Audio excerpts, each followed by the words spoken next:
Œuvre de Maria Valtorta. Tome 6, chapitre 432, intitulé Avec les paysans de Iokanaan près de Séphoris, le 8 mai 1946.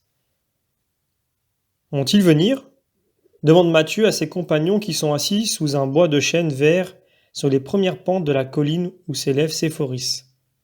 La plaine d'Édrelon n'est plus visible car elle est au-delà de la colline où il se trouve, mais une plaine beaucoup plus petite s'étend entre cette colline et celle de la région de Nazareth, bien distincte de la limpide clarté de la lune. Ils l'ont promis, ils vont venir, répond André. Certains, du moins. Ils sont partis au milieu de la première veille et ils arriveront au début de la seconde, estime Thomas. Plus tard, dit Jude. Il nous a fallu moins de 3 heures, objecte André. Nous sommes des hommes et en pleine force. Eux sont fatigués et des femmes les accompagnent probablement, répond encore Jude. Pourvu que leurs maîtres ne s'en aperçoivent pas, soupire Mathieu. Il n'y a pas de danger. Il est parti pour Jezréel, chez un ami. Quant à l'intendant, il vient lui aussi car il ne hait pas le maître, dit Thomas. Cet homme est-il sincère demande Philippe. Oui, car il n'a pas de raison de ne pas l'être. Qui sait être dans les bonnes grâces du maître et... Non, Philippe. Iokanaan le renvoie après les vendanges, précisément parce qu'il ne hait pas le maître, répond André. Qui vous a dit cela demandent plusieurs. Lui et les paysans, chacun de leur côté. Et quand deux hommes de catégories sociales différentes sont d'accord, c'est signe que ce qu'ils disent est vrai. Les paysans pleuraient le départ de l'intendant, il était devenu très humain, et il nous a lui-même rapporté « Je suis un homme, pas une marionnette ». L'an dernier, il m'a demandé « Honore le maître, approche-le, sois son fidèle ». J'ai obéi. Aujourd'hui, il me dit « Malheur à toi si tu aimes mon ennemi et si tu leur permets de l'aimer. Je ne veux pas d'anathème sur mes terres pour avoir accueilli ce maudit. » Mais maintenant que je l'ai connu, comment puis-je considérer cet ordre comme juste ? J'ai rétorqué à mon maître « Tu tenais un discours différent l'an dernier et pourtant c'est toujours le même homme. » Il m'a frappé une première fois. J'ai lancé « Je ne suis pas un esclave et même si je l'étais, tu ne posséderais pas ma pensée. Or j'estime que celui que tu appelles maudit est saint. » Il m'a frappé de nouveau. Ce matin, il m'a dit « L'anathème d'Israël est sur mes terres. Malheur à toi si tu transgresses mon ordre. Tu ne seras plus mon serviteur. » J'ai répondu « Tu as raison, je ne serai plus ton serviteur. Cherche-en un autre qui ait ton cœur et qui soit un rapace pour tes biens, comme tu l'es pour les âmes d'autrui. » Il m'a jeté par terre et battu. Mais le travail de l'année va bientôt finir et à la lune de Tisri, je vais être libre. Je le regrette seulement pour eux. Et il montrait les paysans, raconte Thomas. Mais où l'avez-vous vu ? Dans le bois, comme si nous étions des voleurs. Miché, à qui nous avions parlé, l'avait averti et il est arrivé encore couvert de sang. Les serviteurs et les servantes étaient venus par petits groupes, précise André. Alors Judas avait raison.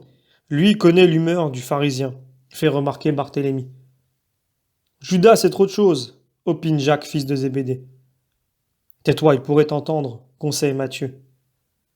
Non, il s'est éloigné en disant qu'il a sommeil et mal à la tête, répond Jacques. C'est la lune dans le ciel et la lune dans sa tête. Il est ainsi, plus changeant que le vent, déclare sentencieusement Pierre jusqu'alors muet.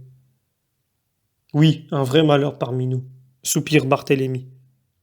Non, ne dis pas cela, ne parle pas de malheur, dis plutôt moyen de se sanctifier, corrige Simon le Zélote. Ou de se damner car il met les vertus en danger, dit Jude d'un ton tranchant.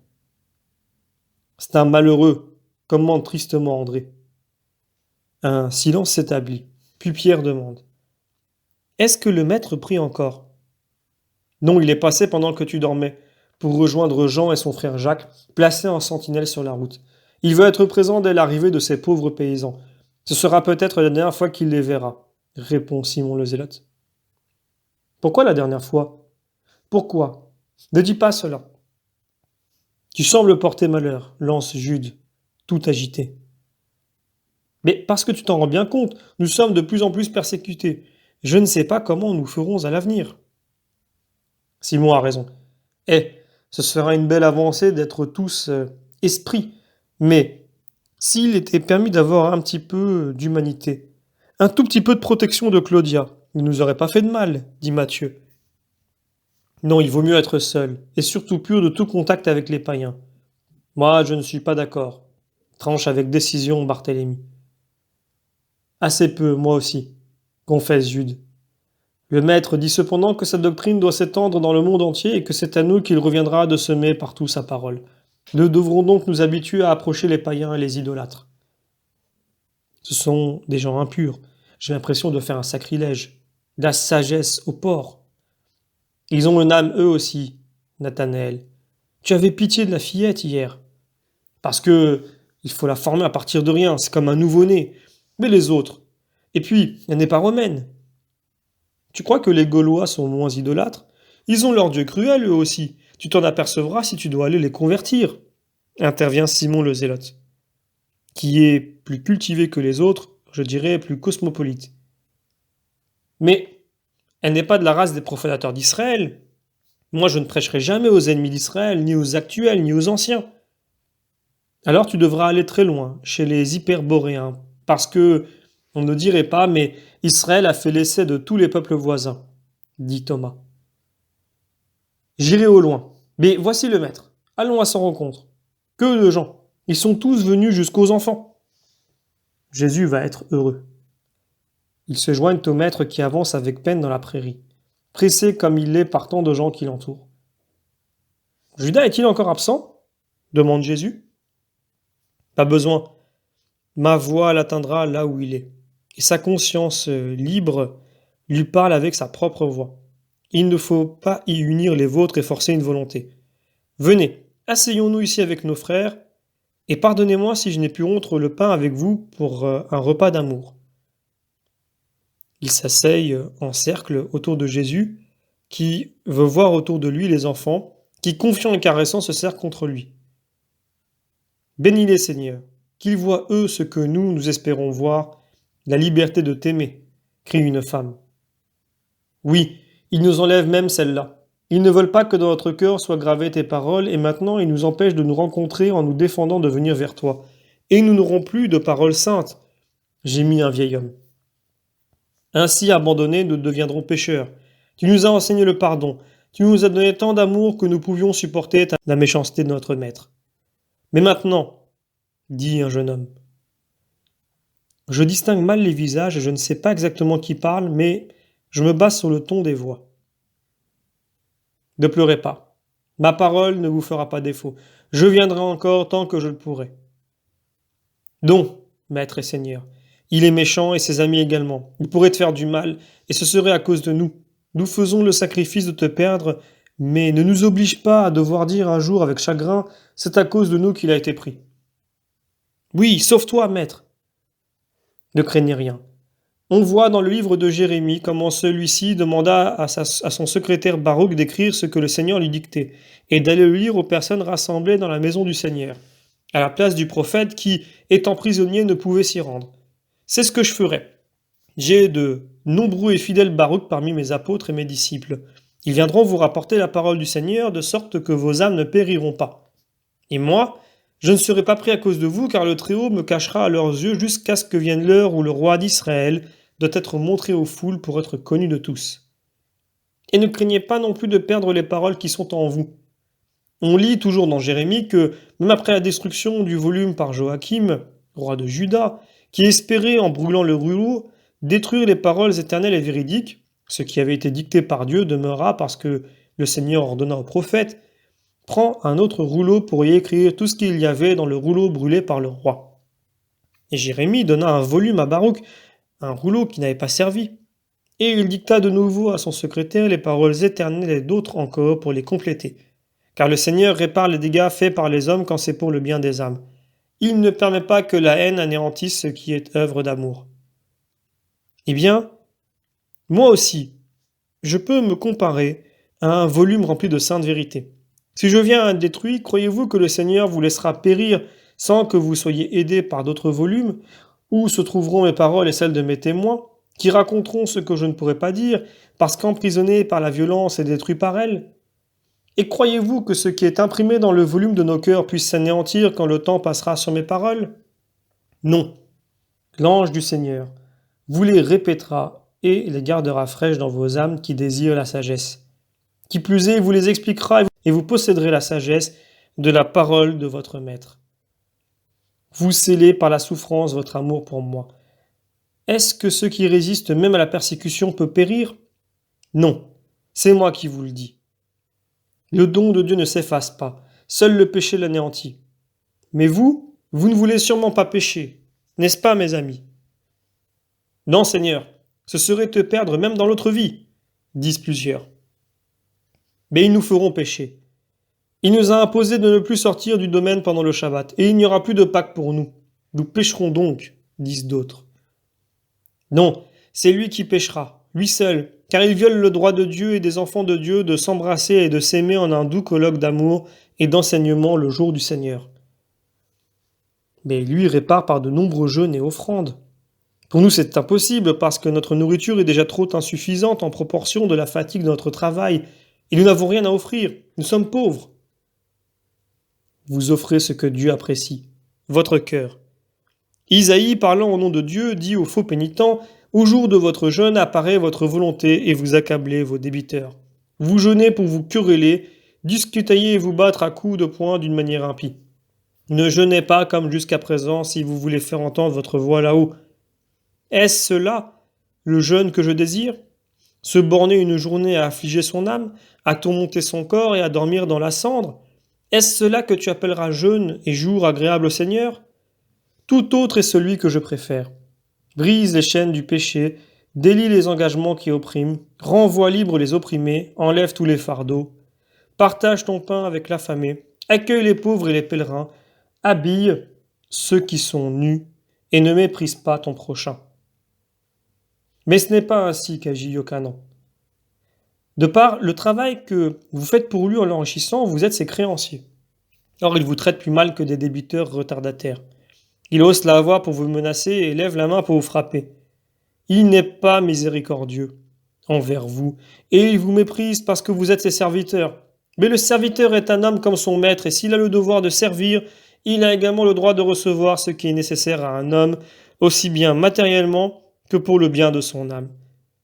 On n'honore pas le Shabbat, même en le passant à la synagogue, si, le même jour, on enchaîne ses frères et on les abreuve d'aloès. Quant à vous, faites vos Shabbats en parlant du Seigneur entre vous, et le Seigneur sera parmi vous. Pardonnez et le Seigneur vous glorifiera. Je suis le bon berger, et j'ai pitié de toutes les brebis, mais c'est certain, j'aime d'un amour particulier celles que les bergers idolâtres ont frappées pour qu'elles s'éloignent de mon chemin. C'est pour elles plus que pour tout autre que je suis venu, car mon Père, qui est aussi le vôtre, m'a donné cet ordre. Fais paître ces brebis d'abattoir, tuées sans pitié par leurs maîtres, qui les ont vendues en disant « Nous nous sommes enrichis », et desquels les bergers n'ont pas eu compassion. Eh bien, je ferai paître le troupeau d'abattoir, les pauvres du troupeau, en abandonnant à leur méchanceté ceux qui vous accablent et affligent le Père, qui souffre en ses enfants. Je tendrai la main aux plus petits des fils de Dieu et je les attirerai à moi pour qu'ils aient ma gloire. Le Seigneur le promet par la bouche des prophètes qui célèbrent ma pitié et ma puissance de berger. Et moi, je vous le promets directement à vous qui m'aimez. Je veillerai sur mon troupeau. À ceux qui accusent les bonnes brebis de troubler l'eau et d'abîmer la pâture pour venir à moi, je dirai « Éloignez-vous ». C'est vous qui asséchez la source et faites dépérir la pâture de mes enfants. Mais je les ai amenés à d'autres pâturages, au pâturage qui rassasie l'âme, et je le ferai encore. Je vous laisserai à vous ce pâturage pour vos grosses panses. Je vous abandonnerai la source amère que vous avez fait jaillir. Mais moi, je partirai avec elle en séparant les vraies brebis de Dieu des fausses, et mes agneaux ne seront plus tourmentés par rien, ils jubileront pour toujours dans les pâturages du ciel. Persévérez, mes enfants bien-aimés, ayez encore un peu de patience tout comme moi. Soyez fidèles en faisant ce qui vous est permis par votre maître injuste. Dieu jugera que vous avez tout accompli, et il vous en récompensera. Ne haïssez pas, même si tout conspire à vous enseigner la haine. Ayez foi en Dieu. Vous voyez, Jonas a été soustrait à sa souffrance et Jabé a été amené à l'amour. Mais le Seigneur agira avec vous de la même façon qu'avec le vieil homme et avec l'enfant, partiellement en cette vie, totalement dans l'autre. Je n'ai que des pièces de monnaie à vous offrir pour rendre moins dure votre situation matérielle. Je vous les donne. Matthieu remets-les-leur, pour qu'ils se les partagent. Il y en a beaucoup, mais c'est toujours trop peu pour vous qui êtes si nombreux et si nécessiteux. Je n'ai rien d'autre, rien de matériel. Mais j'ai mon amour, la puissance que je tiens de ma qualité de fils du Père, pour demander pour vous les infinis trésors surnaturels, afin de vous consoler de vos larmes et de donner la lumière à vos brumes. Oh, quelle triste vie que Dieu peut rendre lumineuse. Lui seul le peut. Et moi je dis, Père, c'est pour eux que je te prie. Je ne te prie pas pour les gens heureux et riches du monde, mais pour eux qui n'ont que toi et moi. Fais-les s'élever si haut dans les voies spirituelles qu'ils trouvent tout réconfort dans notre amour. Et donnons-nous à eux avec l'amour, avec tout notre infini amour, pour recouvrir de paix, de courage, de sérénité, de force surnaturelle leurs journées et leurs occupations, afin que, éloignés du monde par amour pour nous, ils puissent résister à leur calvaire et après la mort, te posséder toi, nous, l'infinie béatitude. Jésus a prié debout après s'être dégagé doucement des enfants qui s'étaient endormis sur lui. Il a l'air majestueux et doux en priant. Puis il baisse les yeux et dit « Je pars. C'est pour vous le moment de partir pour arriver chez vous à temps.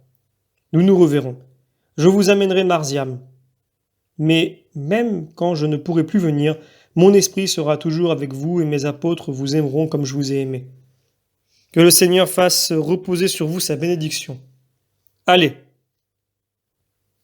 Il se penche pour caresser les enfants endormis et s'abandonne aux effusions de la pauvre foule qui n'arrive pas à se détacher de lui. Enfin, chacun s'en va dans sa direction et les deux groupes se séparent pendant que la lune descend et que l'on allume des branches pour éclairer la route. L'âcre fumée des rameaux encore humides est une bonne excuse pour les larmes qui coulent. Judas les attend, adossé à un tronc d'arbre. Jésus le regarde sans mot dire, pas même quand Judas lâche. Je vais mieux. Ils avancent comme ils peuvent dans la nuit, puis plus aisément à l'aube.